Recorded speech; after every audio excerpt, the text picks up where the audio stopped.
Cara menghapus email pemulihan akun Gmail di HP. Langsung saja tap ikon atau foto profilnya. Lalu pilih kelola akun Google Anda.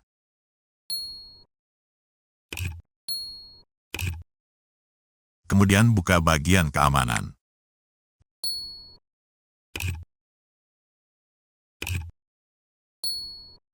Lalu pilih email pemulihan.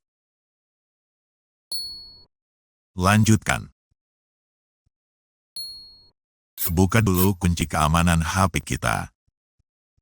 Lanjutkan. Nah, sekarang kita tinggal hapus alamat email yang tertera di sini. Simpan. Nah, berhasil. Untuk meyakinkan kita, lihat kembali pada bagian keamanan akun.